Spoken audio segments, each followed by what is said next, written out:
Infinite's so popular. Well, literally, LEA watches him. Infinite's so popular.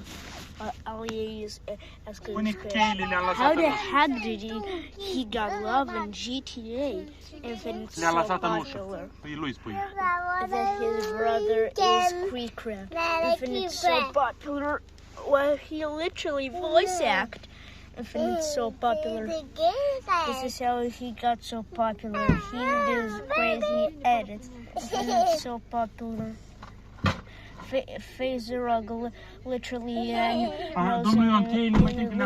played with him Among Us. Infinite's so popular. Da, nu le-am luat cu mine. Le-am lăsat în ușă.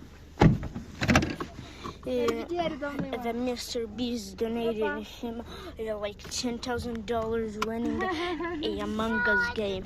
And it's so popular that he does impossible edits.